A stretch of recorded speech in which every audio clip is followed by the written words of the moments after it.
حضرت آدم علیہ السلام۔ جب انسان نے پہلے اس زمین پر قدم رکھا تو اللہ نے انسان کو دنیا میں بھیجنے سے پہلے انسان کے زندہ رہنے کے لیے تمام سامان پیدا فرمایا۔ ہوا، پانی، آگ اور مٹی، یہ انسان کی بنیادی ضرورت تھی۔ اس کے بغیر تو انسان زندہ ہی نہیں رہ سکتا۔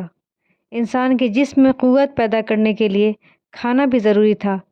اس کے لیے اللہ نے پھل پھول، میوے، پودے، ہرے بھرے درخت پیدا کیے۔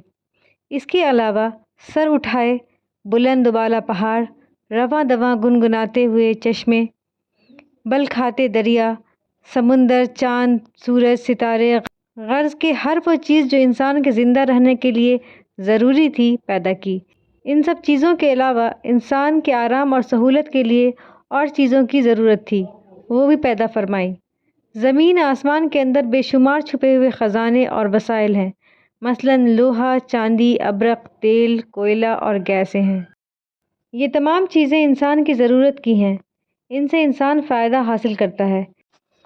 ان تمام چیزوں کو زمین کے اندر سے نکالنے اور دریافت کرنے کے لیے ایک ایسی ذی عقل اور علم رکھنے والی ہستی کی ضرورت تھی جو ان تمام چھپی ہوئی اور اوجھل چیزوں کو ڈھونڈ کر نکالے اور اپنے ہی لیے کارآمد بنائے۔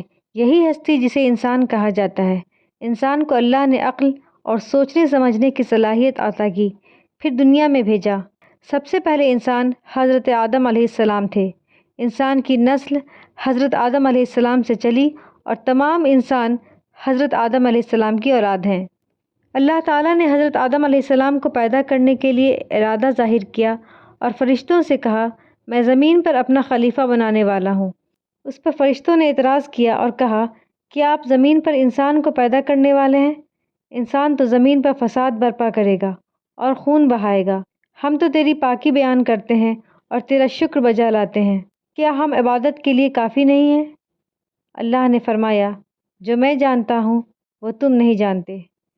پھر اللہ نے خود اپنے ہاتھوں سے حضرت آدم علیہ السلام کا پتلا بنایا، پھر اسے سنوارا اور اسے مناسب شکل دی۔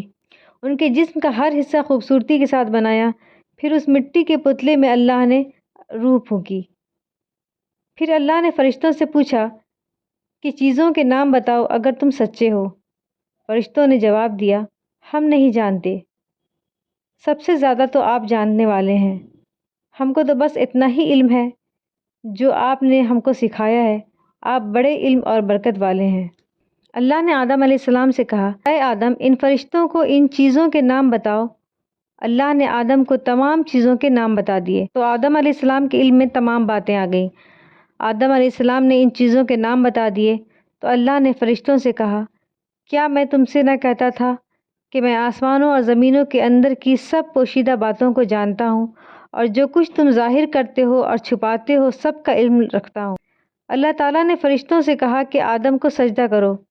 تمام فرشتوں نے آدم علیہ السلام کو سجدہ کیا، لیکن ابلیس نے سجدہ کرنے سے انکار کر دیا، وہ غرور کرنے والوں میں سے تھا۔ تجھے کس چیز نے سجدہ کرنے سے روکا جبکہ میں نے تجھے حکم دیا ہے؟ اللہ نے پوچھا۔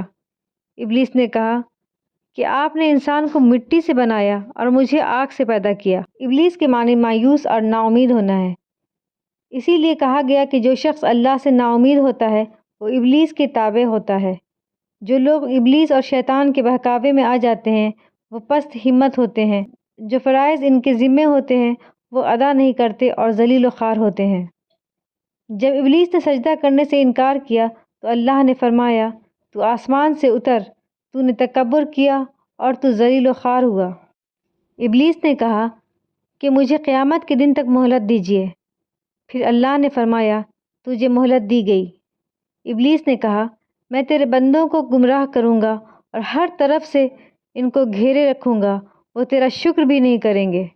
اللہ تعالیٰ نے حضرت آدم علیہ السلام کو حکم دیا کہ اے آدم، تم اور تمہاری بیوی بہشت میں رہو اور جو کچھ کھانا ہے فراغت سے کھاؤ، اور ایک خاص درخت کی طرف اشارہ کرتے ہوئے کہا کہ اس درخت کی طرف نہ جانا ورنہ تم ظالم قرار دیے جاؤ گے۔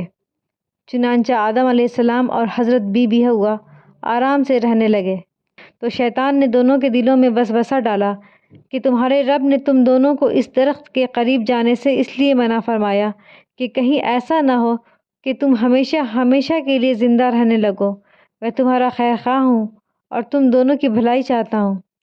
شیطان کے فریب میں آ کر حضرت آدم علیہ السلام اور حضرت حوا نے درخت کا پھل چکھا تو دونوں بہشتی لباس سے محروم ہو گئے، ان کے جسم سے بہشت کا لباس اتر گیا، دونوں اپنے اوپر جنت کے پتے جوڑ جوڑ کر رکھنے لگے۔ ان کے رب نے ان کو پکارا اور کہا، کیا میں تم دونوں کو اس درخت کے قریب جانے سے منع نہیں کیا تھا اور یہ نہ کہا تھا کہ شیطان تمہارا دشمن ہے؟ حضرت آدم علیہ السلام اور حضرت حوا دونوں سے غلطی ہوئی، انہوں نے اللہ کا حکم نہیں مانا، اس غلطی پر دونوں کو سخت ندامت ہوئی۔ آدم علیہ السلام نے اللہ سے معافی طلب کی اور دعا کی، اے میرے رب، ہم نے اپنے نفس پر ظلم کیا، اگر آپ ہم پر رحم نہ کریں اور ہماری مغفرت نہ کریں تو ہم نقصان اٹھانے والوں میں سے ہوں گے۔ اللہ نے آدم اور حوا کو زمین پر اتار دیا اور کہا کہ تم ایک دوسرے کے دشمن رہو گے اور ایک خاص وقت تک تم دونوں کو زمین پر رہنا ہے۔ میری طرف سے کوئی ہدایت آئے تو جو شخص اس ہدایت کو مانے گا نہ انہیں کسی بات کا اندیشہ ہوگا نہ کوئی غم۔ جو میری نصیحت سے منہ موڑے گا اس کے لیے دنیا میں زندگی تنگ ہوگی اور قیامت کے روز اس کو اندھا اٹھائیں گے۔ حضرت آدم علیہ السلام آسمان سے اتر کر زمین پر آئے تو وہ فرشتوں کی پاکیزہ باتیں سننے سے محروم ہو گئے، اس لیے دل اداس رہنے لگا۔ آپ نے اللہ سے دعا کی اور عرض کیا کہ میں تو فرشتوں کی صحبت سے محروم ہو گیا ہوں۔ اس پر اللہ نے فرمایا، آپ مکہ معظمہ جائیں، وہاں میرا گھر تعمیر کریں، اس کا طواف کریں اور نماز پڑھیں۔ چنانچہ آپ علیہ السلام جبرائیل امین کے ساتھ مکہ معظمہ گئے، وہاں کعبہ کی بنیاد رکھی، نماز پڑھی اور طواف کیا۔ آدم علیہ السلام کے واقعے سے ہمیں سبق ملتا ہے کہ جس کام کو اللہ نے کرنے سے منع فرمایا ہے وہ نہ کریں، جو کام کرنے کا حکم دیا ہے وہی کریں۔ یہی عبادت ہے، عبادت نیکی ہے، نیکی عبادت ہے۔ Thanks for watching. Don't forget to like, comment, share and subscribe to